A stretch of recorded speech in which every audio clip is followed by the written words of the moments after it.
Hey everybody, how you doing? This is Reverend Dr. Ainello from the North Isle Wellness Center of Hope in Miller Place. This is a continuing series on our summer series, leading to our last video for the summer, which is helping children with attention deficit disorder and or attention hyperactivity disorder. So our kids are going back to school in a few weeks, and for some of our children it could be a stressful time, and sometimes there are problems with getting along in school, getting along with teachers, getting along with fellow students. I've had a lot of clinical experience with attention deficit disorder and ADHD going back since the 90s, a good 25 years. And there's a couple of different aspects to it that I just wanted to cover today. Traditionally, as a chiropractor, what I did structurally is I would always check the upper part of the cervical nervous system, which is up here in the neck. The nerves that come out of the C1 through C3 vertebra go directly to the brainstem. And I had dozens of cases of children that just from adjusting them on a program of care, I was able to actually break the ADD cycle, calm them down, help them get control over their emotions, and help them feel more at ease in their own skin, so to speak. Why would that happen?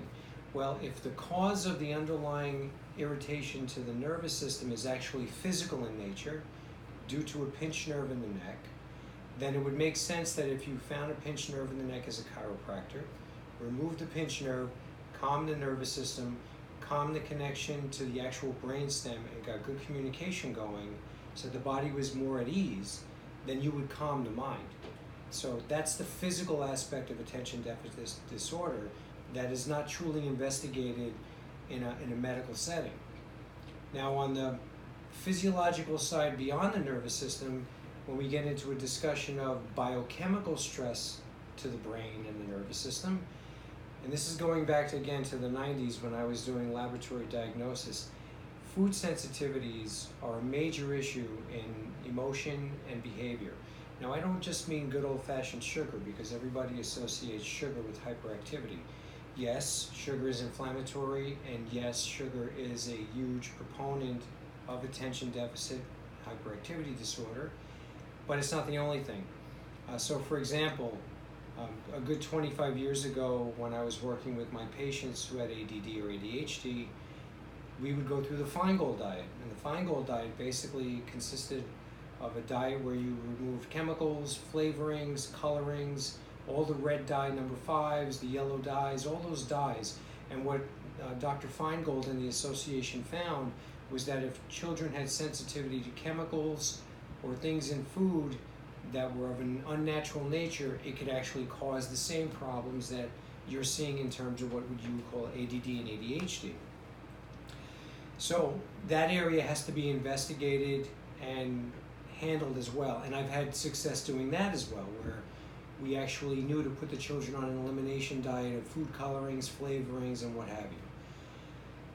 Then in another vein, there was also understanding what goes on with sensitivities to the environment, heavy metal toxicity, all the things that we check for using nutrition response testing and our homeopathic test kits. If I tell you that the hundreds of children I've worked with that come in here that have pesticide poisoning or arsenic poisoning, and I mean, you can pick up arsenic nowadays from applesauce, that's, Mott's applesauce.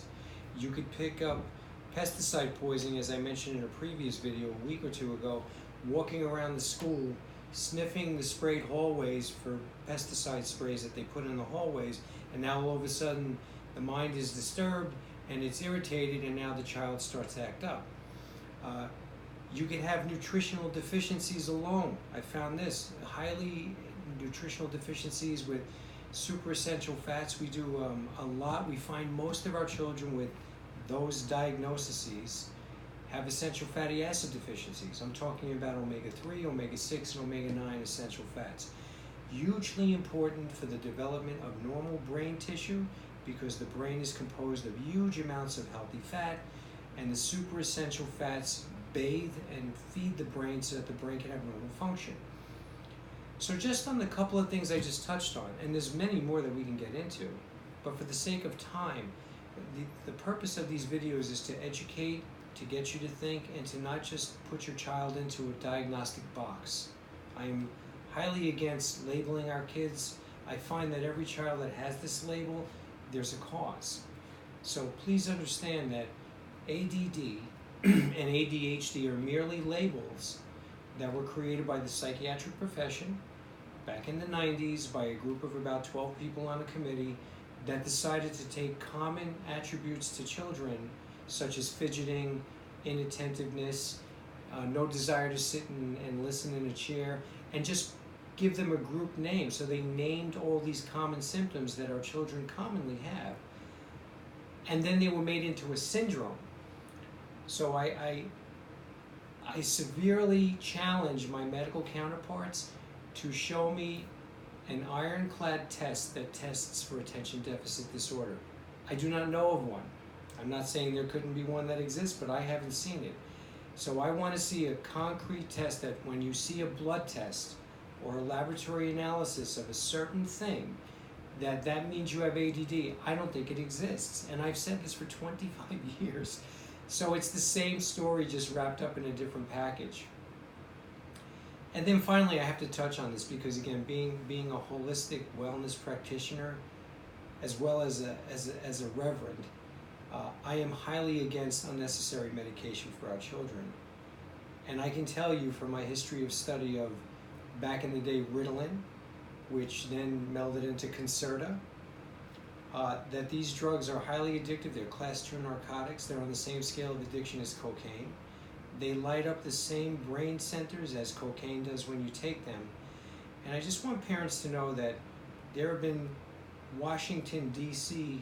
studies and committees that actually investigated this, and I have video on all this, by the way, which goes back 20, 25 years, of parents that absolutely said that when their children were given Ritalin and or Concerta, they developed suicidal tendency, they began to cut themselves, many of them ended up committing suicide. And I know it's the smoking gun and the elephant in the room that nobody wants to talk about, but I've always talked about this, and I don't want to, I don't want to not tell you the truth, parents. So again, my intention is to protect our children. These drugs are very dangerous, they're very addictive, and many times they're unnecessary. As long as a parent is willing to do the work and find out the underlying cause, then we could really help our children get well.